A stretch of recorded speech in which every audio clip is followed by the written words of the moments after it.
Hi, hello everyone. Welcome back to my channel.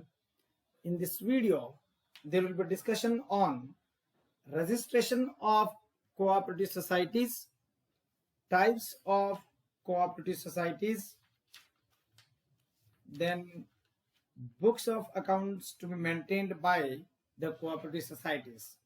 Kindly watch the video till the end, like it, share and subscribe the channel.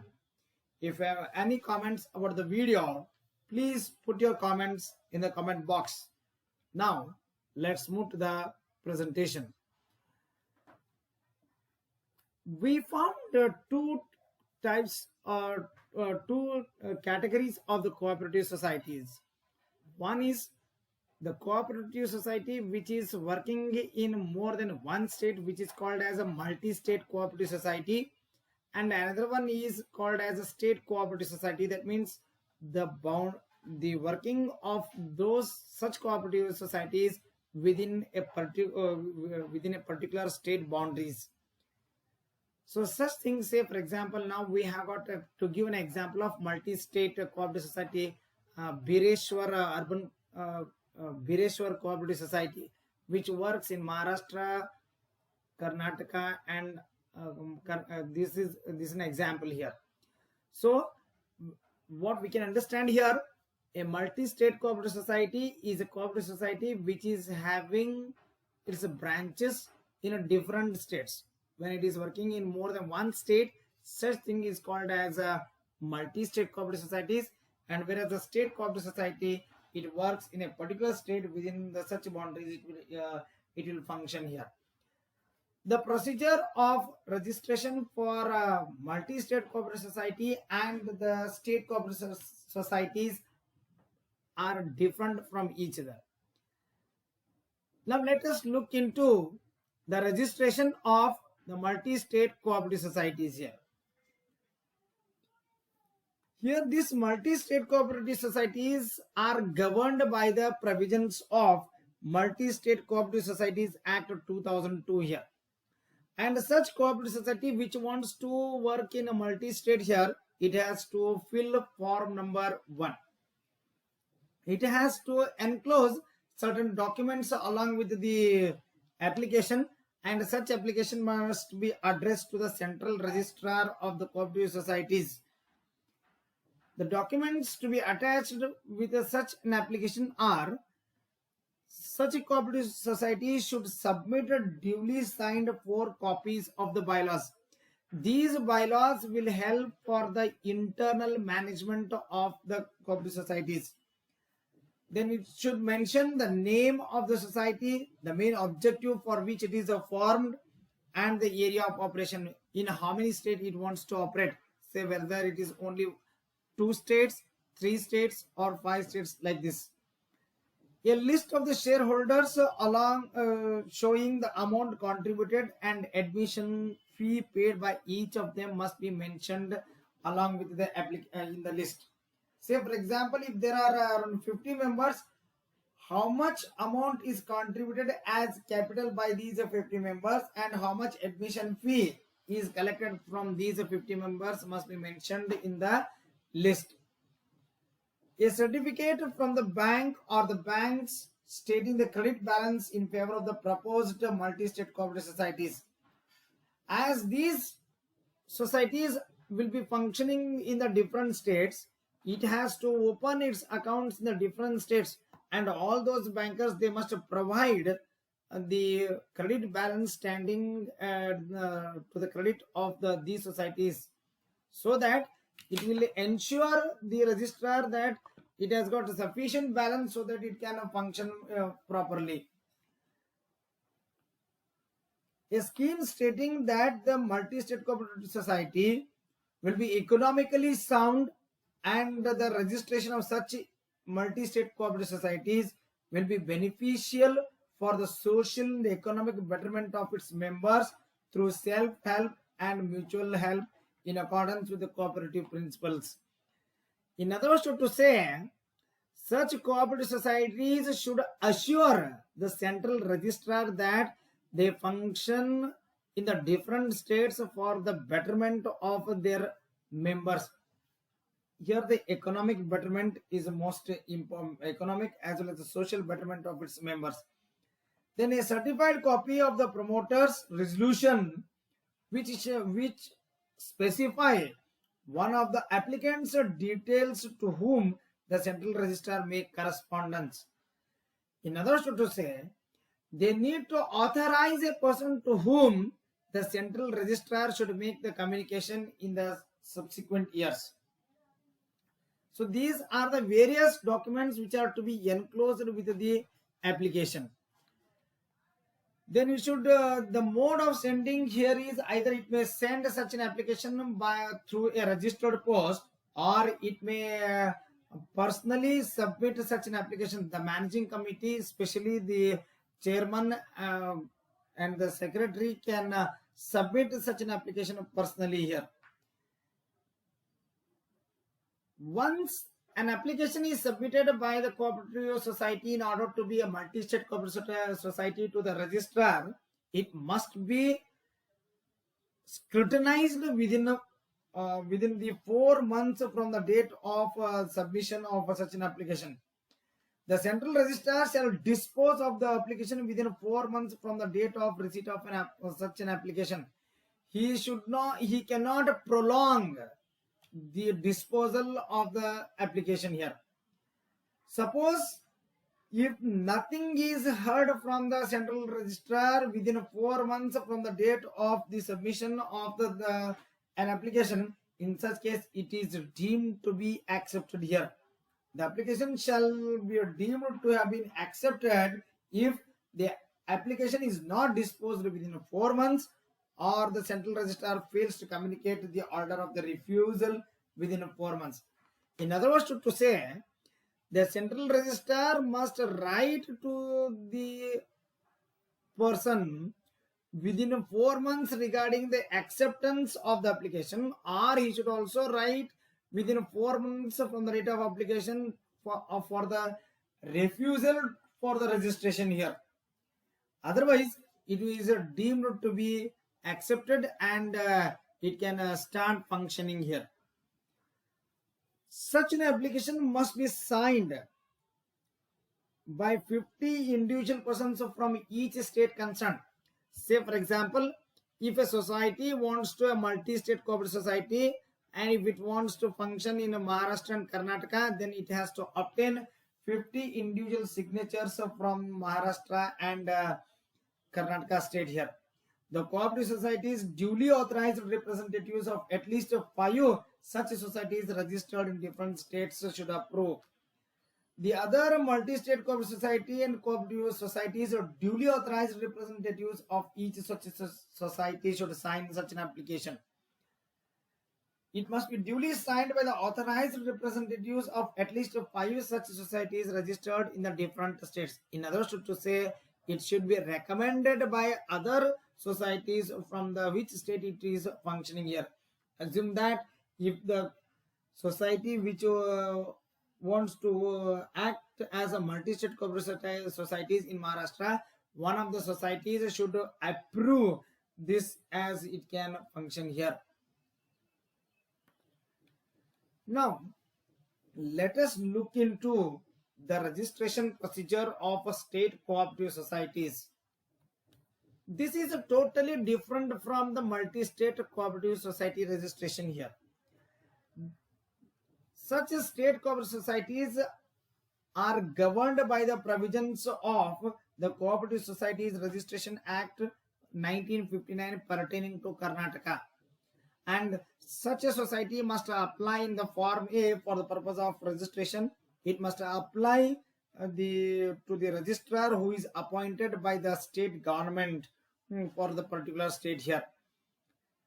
Such an application must be enclosed by the documents such as application with the signature of all the members to be submitted here.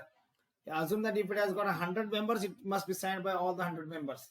Then it must also submit the copy of the bylaws containing the name, address, and the aims of the objectives of the society, names, addresses, and occupations of the members, mode of admitting a new member, share capital, and its division.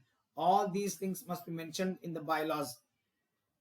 Then it must be submit a list of members of the executive committee with the name, address, occupation, and post, along with the self-attested address proof, uh, ration card only, and ID proofs of the office bearers. So it shall mention everything. Say, for example, nowadays the mentioning of Aadhaar document, or say maybe like the PAN card, it is a mandatory here.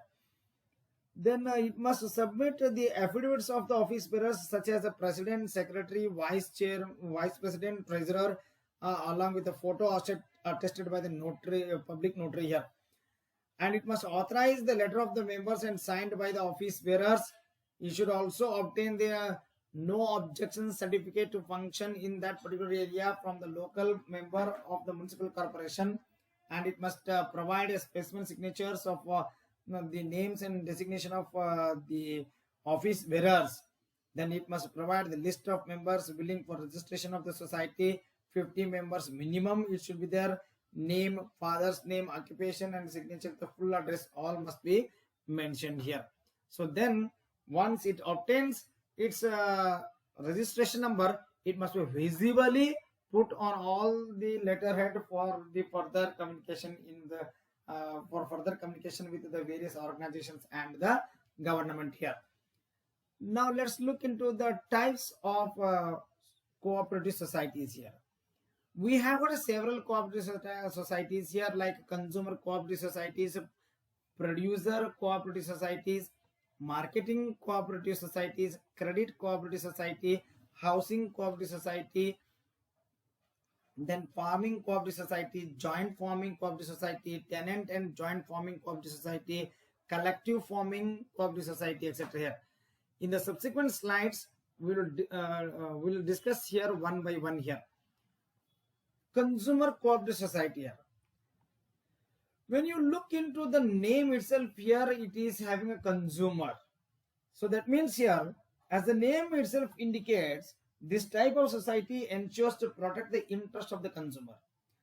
Basically, it aims at providing the goods and services to its members at a reasonable price.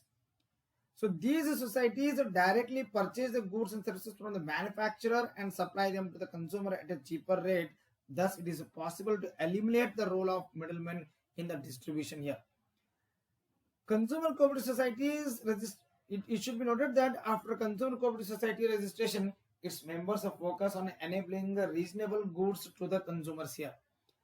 To give some examples here, Super Bazaar or Apna Bazaar, or even it may be, say, for example, the Reliance Bazaar, it can have its own consumer cooperative societies, and it can provide the services or that is supply of the goods at economical prices or reasonable prices here.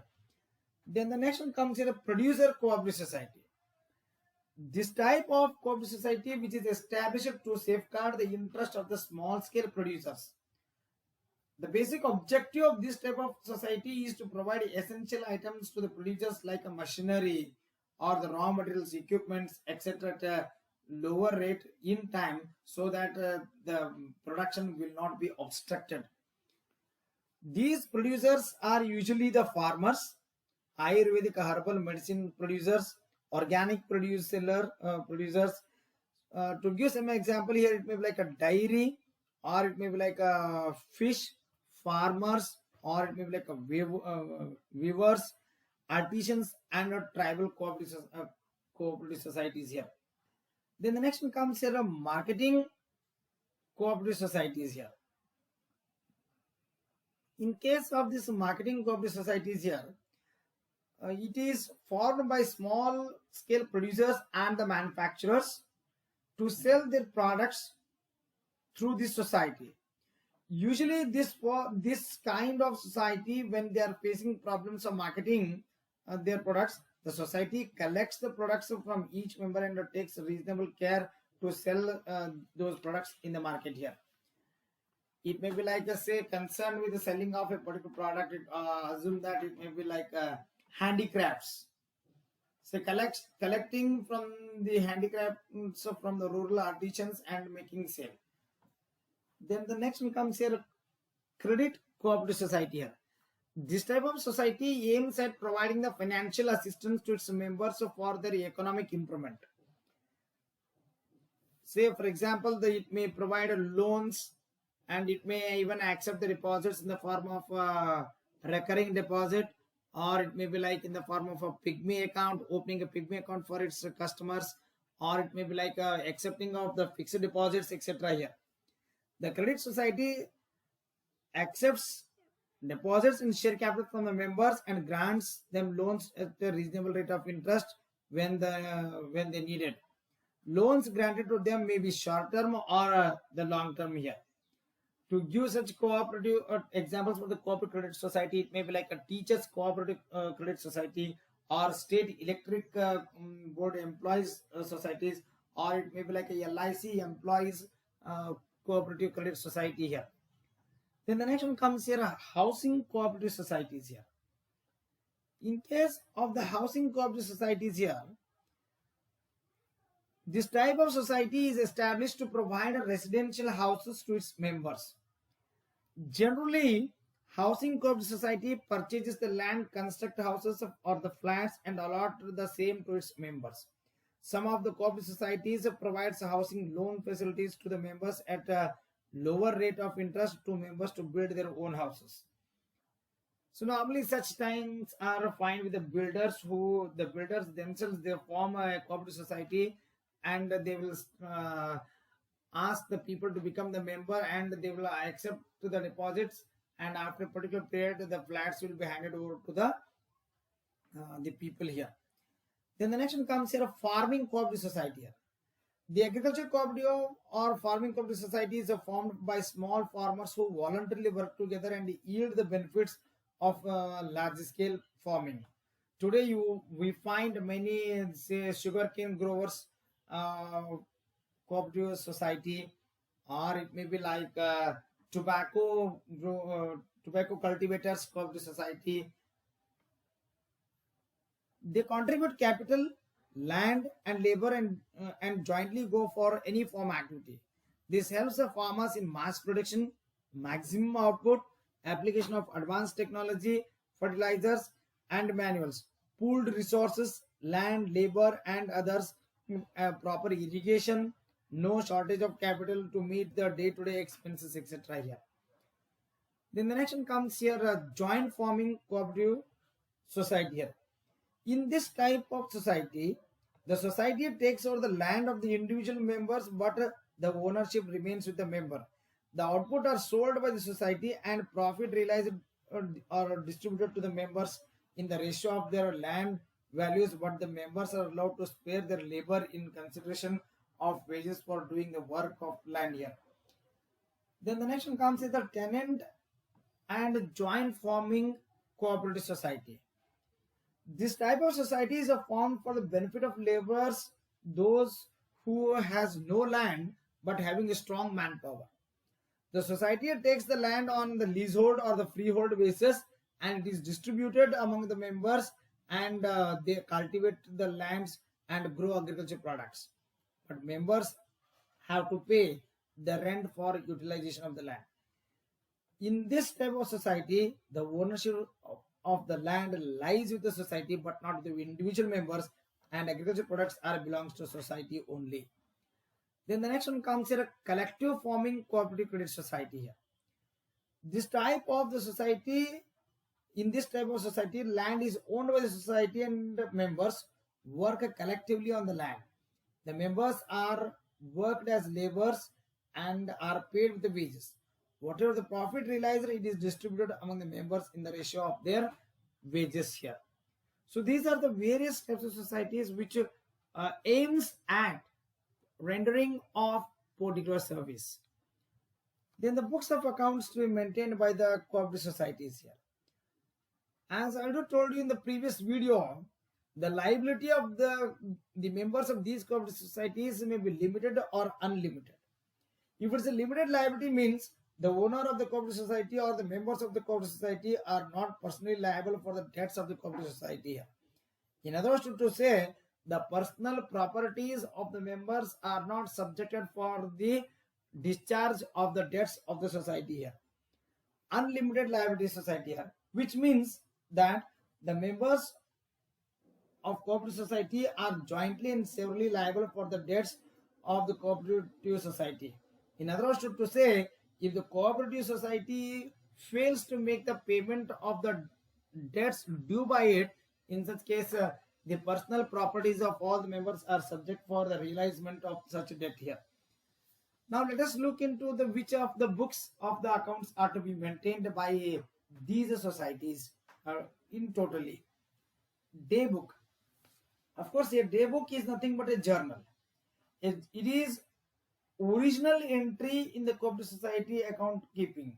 In day-to-day book of all types of cash or non-cash transactions are recorded as per the principle of double entry system. In practice, a separate journal book is not prepared by the cooperative societies, but all the transactions are recorded in one book only. A cash transaction is either a receipt or a payment of money. If it is a receipt of money, it is recorded in the cash column or on receipt side on the day book. If it is a payment of cash, it is recorded in the cash column of the payment side here. If it is a non-cash transaction, for example, a credit transaction or an adjustment, the two items of the accounts of the transactions are entered in the adjustment column both on the receipts and the payment side of the book here. This is as good as journal here. Then the next comes here a day book. All the cash transactions are recorded directly in the day book. It may be considered as a ledger for the cash account. Once the cash transactions are posted in the day book here, and there is no need for further postings, but the other accounts involving cash transactions are only further posted to concerned ledgers. Therefore, this day book is as good as a ledger for cash account in a cooperative society here. Then the next one comes here, a day book with a cash adjustment column. Here in this book, it contains 10 columns. It starts on the left hand side. There will be columns like a date, particulars, receipt number, ledger folio, adjustment. On the right hand side, we'll have a date, particulars, receipt number, ledger folio, and adjustment here. Then the next one comes here, ledger. In the cooperative societies, as mentioned earlier, postings of the ledger is not done on the double entry system, but the transaction shown on the receipt side of the day book is shown on the credit side of the concerned ledger. Then the next one comes here, receipts and payment account. Of course, when this receipts and payment account is prepared, a society will come to know the closing cash balance with it. So it is prepared for a specified period. It is prepared from the total receipts and the payment side of the ledger accounts. So there are no opening and closing cash balances here. Then the final accounts, of course, every cooperative society is interested to ascertain its financial position by comparing the value of the total assets with the value of the liabilities here. These accounts are prepared from the receipts and payment account of a particular period.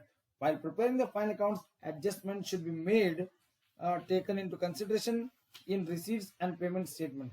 Nominal items are taken to trading and P&L account, which appear on the receipts side are treated as income, and items of the payment side are treated as expenditure. In case of the real and personal accounts, the items are kept under the receipt side. Receipt side represent the liabilities, and those under the payment side represent the assets here. So the balance sheet is prepared on the basis of the balances struck for various items on the accounts under the receipts and the payment side here. Once a cooperative society has achieved the profitable, or when it has got a profit here, there is an appropriation of such a profit. 25% of the net profit should be transferred to the reserve fund account as per section 33 of the Cooperative Societies Act of 1912.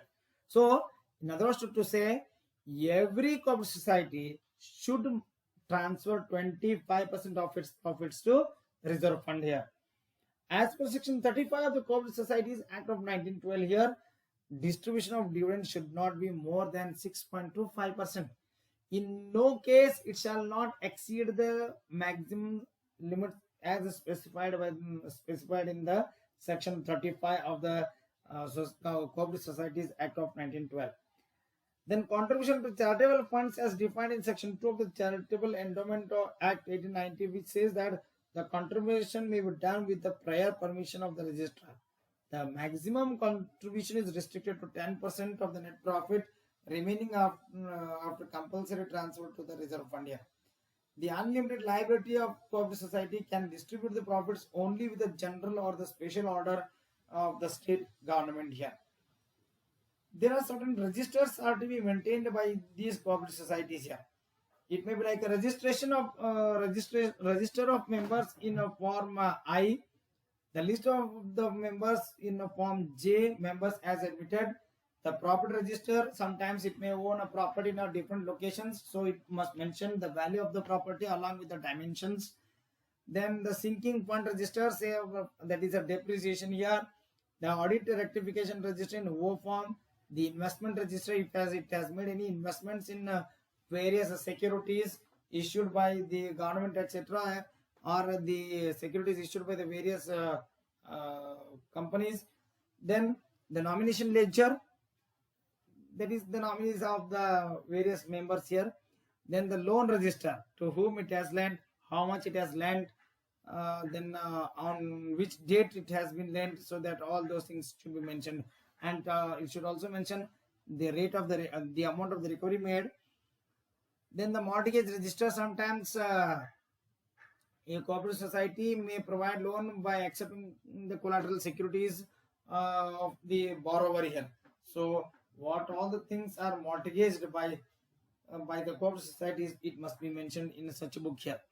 Then the minutes book of the general body meeting, the minutes book of the managing committee meeting. So you should maintain the resolutions. You should also write down the minutes, etc. here. The register of furniture, fixtures and office equipment, the register of library books, all these things should be mentioned here.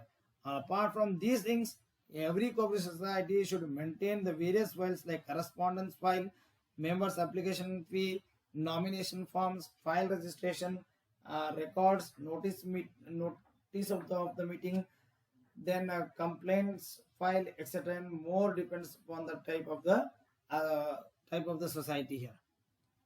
So these are the various registers which are to be compulsorily maintained by a cooperative society here.